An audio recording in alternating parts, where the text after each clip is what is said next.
So someone commented on the YouTube video, and I just wanted to use the opportunity to talk about what they commented on.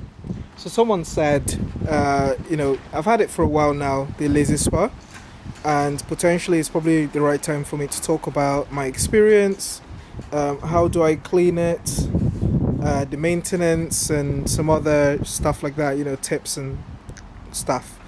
So I'm going to start with the most annoying thing that happened, right?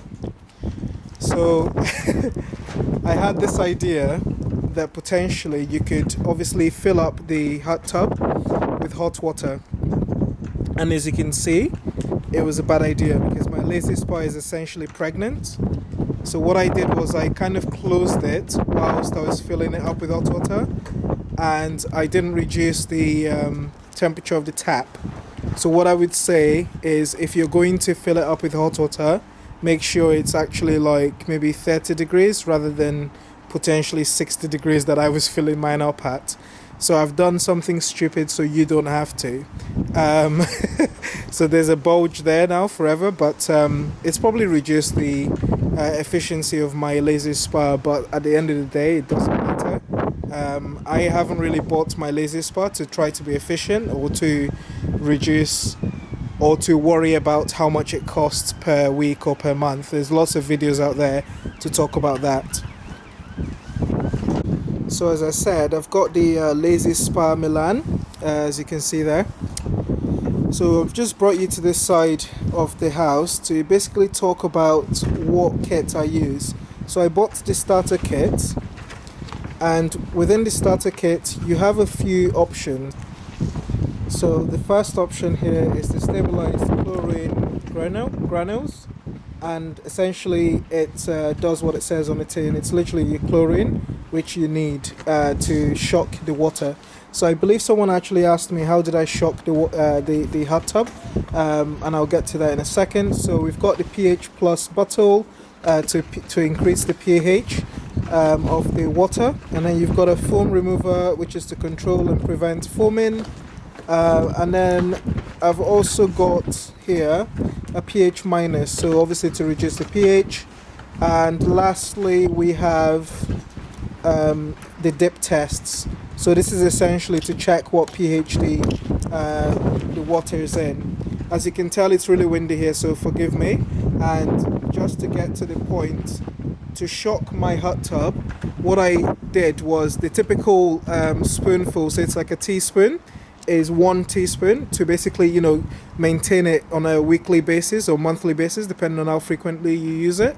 But obviously you have to use times 3 of that to shock the water in the hot tub. So I did 3 teaspoons of chlorine, 3 full teaspoons of chlorine, forgive me. So that's how I shocked it.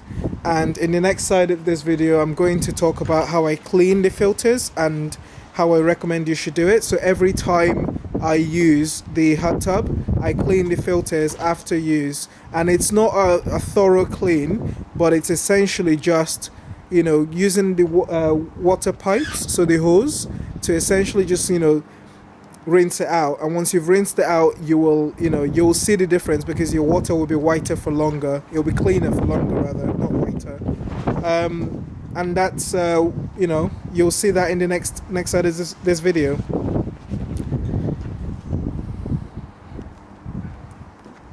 So before it starts to get even windier again, which it already is, I'm just going to talk about the filter. So I've taken the filter off the hot tub, and as you can see, it's ready for me to start playing with. So guys, whilst we're in the middle of it, please like and subscribe if you like this video. Subscribe to my channel if you'd like to see more stuff like this. I've got varied videos on my YouTube, and I'd really love it if you can just click a subscribe to make me to keep doing this. As you can tell, it took me ages to do this second video, so it won't be so long next time if I feel encouraged.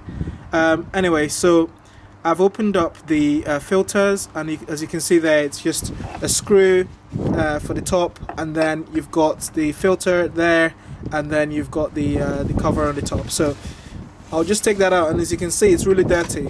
So what's really pissed me off, right, on YouTube is a lot of people are talking about these things and they don't really show us a dirty one. And I want to show that, you know, if you wash it and you make sure you wash it regularly, it will get dirty. So I've left this out for a week without touching it, and I've not even been in the hot tub for over a week now, and it's just grown algae, and that's what happens in general. It's just normal. So I just want to show you guys the difference, and if you keep doing this, it will make sure that your water is going through a clean filter, which means your water will be clearer for a lot longer instead of having brown water basically. And obviously if you don't use the water at all, it's not going to get that bad, but the idea is obviously add a teaspoon of chlorine every time you get out of. So essentially turn the tap on. Do that.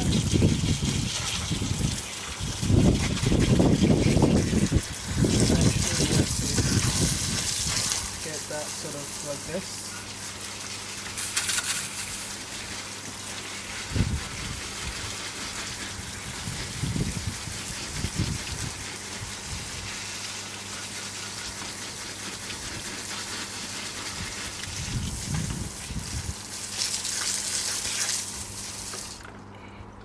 So basically it's gonna get cleaner and it will take a few more goes, but essentially that's what I do every time after we've finished using the hot tub. So that's what I would recommend. And yes, thank you very much everyone for watching the video. Like I said, I've left that one for over a week and it's probably now damaged and I probably need to wash it properly. But literally all you need to do is give it a rinse every time after you get off the hot tub. Really easy. Alright, cheers guys. Thanks for watching the last video. I got 2,000 views. Really love that. And I hope you guys watch this one as well. Cheers. Bye.